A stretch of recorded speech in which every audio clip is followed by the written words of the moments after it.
Thank God you came. How many more days could I wait? Make plans with you, and I won't let them fall through. Yeah. I think I lie for you. I think I die for you. Jealousy cry for you. Do things when you want me to. Like control, yeah, like control. Don't work like that when you love somebody. My old flex is my new flex now, and we're working on it. That's why I need you. What about the way he did Miss Roberta at McCoy? And what's so interesting to me is the little boy that she had with him. Oh, wow, this little boy is never going to forget this ordeal. Look at Pastor Weiner. Pastor sets the record straight. Bishop Marvin Weiner accused of scolding churchgoer over donation. But first, we need to clear up a major misunderstanding that's gone viral on social media. On Sunday, Pastor Marvin Winans hosted a day of giving. Members of Perfecting Church were asked to donate $1,000 and raise another $1,000 to help finish the new sanctuary in Detroit and support their community programs. Pastor Winans asked those giving $2,000 or more to come to the front of the church first, with others following, from the largest donors to those. Now Tyler Perry just donated $100,000. So that's all I want to add. He had enough money. Why didn't he give the money back? That's what I want to know, Pastor Weiner. If that $1,200 appalled you so much, why didn't you give it back? I see you throwed it in the basket anyway. Donating as little as $1.62. But one member, Roberta McCoy, went viral after someone posted video of her coming to the front with less than $2,000, claiming she was rebuked by Pastor Winans. I spoke exclusively with both Pastor Winans and Roberta McCoy, who says she's been attacked online since that video began spreading. So, you know what? Well, let's just see what the fans are saying. Fans are speaking out. Dolores UPS says, "Oh, that's a pimp, not a preacher." Yes, Dolores, he is pimping. Pulpit pimp is what they call him. Sandra says, this is what happened when you put your faith in man and not God. So true. So true. We have to go on the inside and find our own spirituality, you guys, because did man, right? Man would just spoon feed you what he want you to know. So, right, you're right, Sandra. We must not put our faith in man.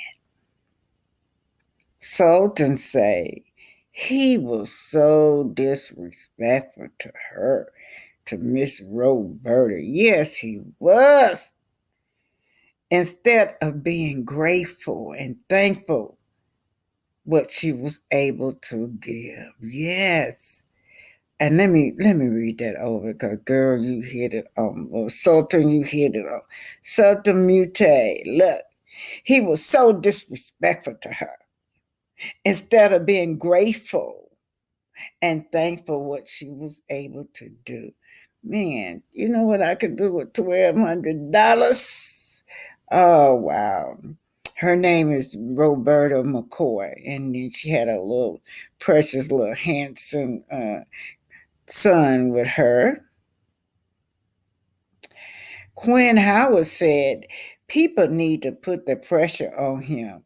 Shaking my head. All these fake pastors. Fake? Yes. And this is the Breakfast Club discussing Pastor Winan.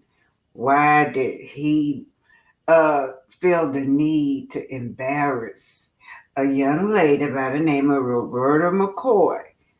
She gave $1,200 instead of $2,000. And this is the Breakfast Club discussing Pastor Winan, why did he feel the need to embarrass a young lady by the name of Roberta McCoy? She gave $1,200 instead of $2,000. At the same time, she had a little boy, grandson or son, but that little boy, wow. I always think about what was he feeling, what was on the little child's mind when he watched this pastor. He probably looked up to this pastor. But if y'all watch this little boy body movement, the little boy, he was just joy, rocking back and forth with joy when he walked up there to that podium because he knew he was going to bless that man that day. And then when he started, the Pastor Winan started rebuking his mother.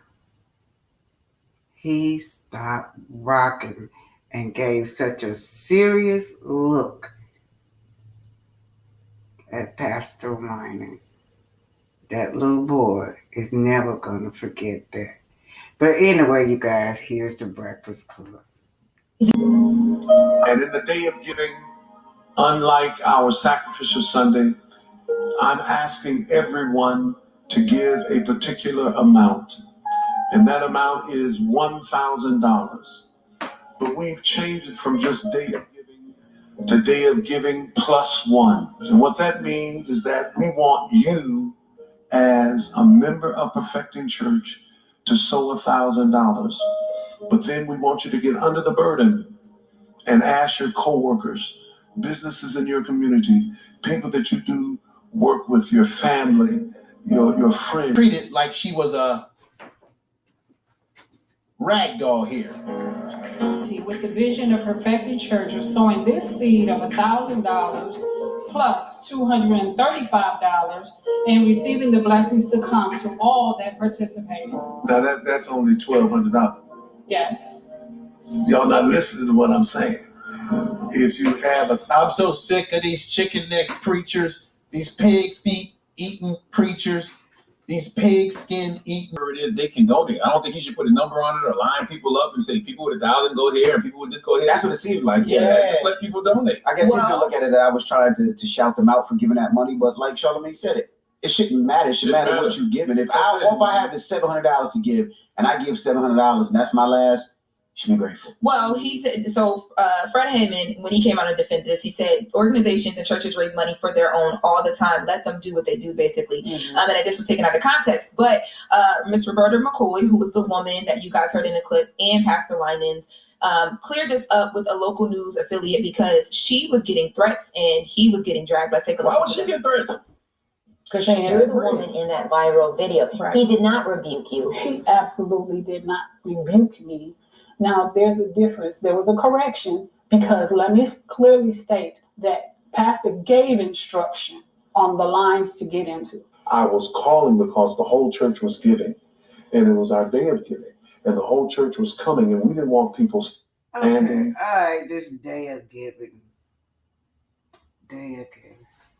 So Miss Roberta McCoy feel like she has now been abandoned by the church, and now she feels like she has been used. She has so much hurt and pain in her spirit. Now the next going to be the letter that she wrote, you guys. Miss Roberta McCoy says that, she feels so alone. She feels used. She feels hurt, allegedly.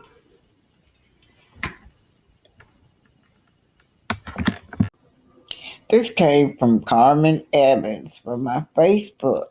But Miss Roberta is feeling hurt. She feels like that she's been abandoned.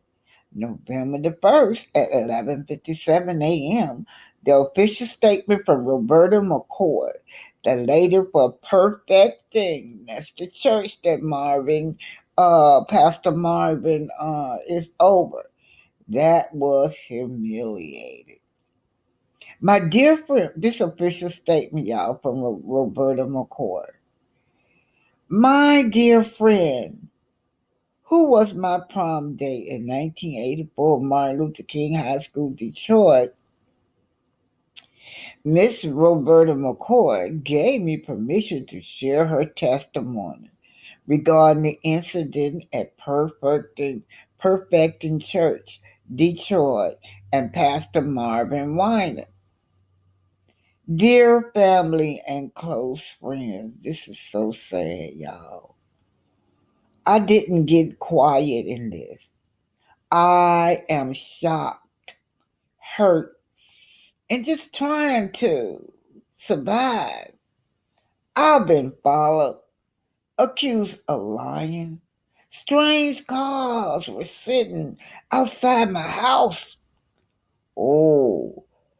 Then I had to file a police report because someone came into my house, all because I have been a faithful church member who got in the wrong offering line.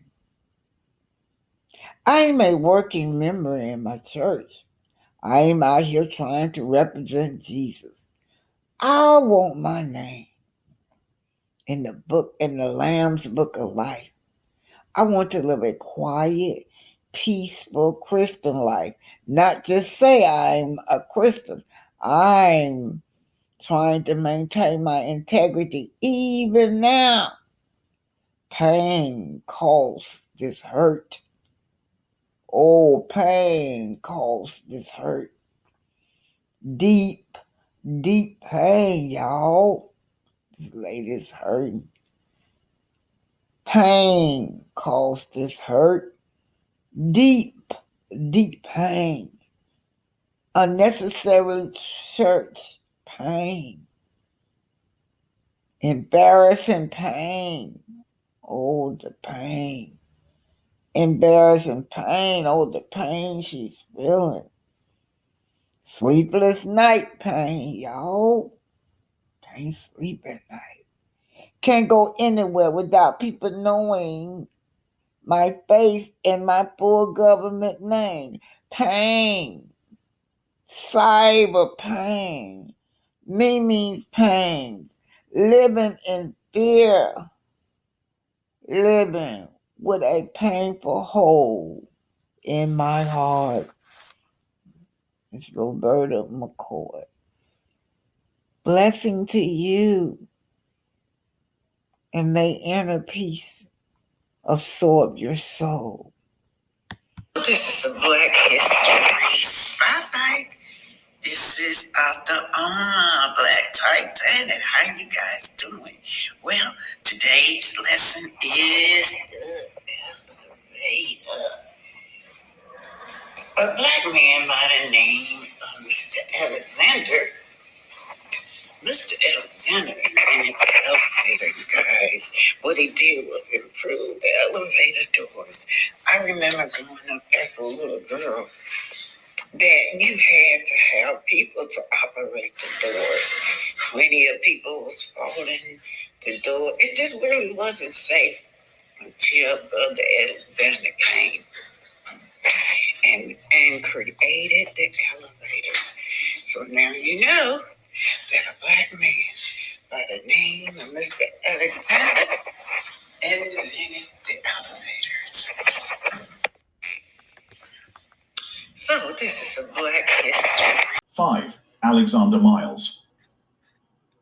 Alexander Miles was a successful black inventor in the late 19th century, best known for inventing elevator doors that could automatically open and close. His invention made riding an elevator much safer, with automatic doors still being a standard feature on modern-day elevators. Alexander Miles was born on May 18, 1838 in Circleville, Ohio, to Michael and Mary Miles. Sometime in his early adulthood, he moved to Waukesha, Wisconsin, where he worked as a barber throughout the 1860s. Miles experienced great success as a barber in Duluth, opening a barber shop in the 4-story St. Louis Hotel. He even used his savings to purchase a real estate office. His business achievements earned him a spot as the first black member of the Duluth Chamber of Commerce. In 1884, Miles built a 3-story brownstone building in an area that became known as the Miles Block. However, during elevator rides in his buildings, Miles witnessed the risks associated with an elevator shaft door accidentally left open. There were many examples of people accidentally falling to their death through the shaft because the elevator doors at the time had to be manually operated. Miles was determined to solve this problem. He attached a flexible belt to the elevator cage, which touched drums positioned along the elevator shaft, directly above and below the floors. His invention allowed elevator shaft doors to operate at the correct times. The elevator doors were automated through a series of levers and rollers. Alexander Miles was granted a patent for his invention on October 11, 1887. Before his death on May 7, 1918, Miles was considered the wealthiest black person in the Pacific Northwest area, largely due to income from his invention. Miles was inducted into the National Inventors Hall of Fame in 2007. 6. Benjamin Bradley. Benjamin Bradley was an... Hi, this is Tracy Braxton, and you're watching the Bobby Pen. Hi, I'm Laura with the BobbyPen.com. Hi. And my question is, Crash and Burn for debut album is a very interesting name. And I would assume that you're trying to make a statement.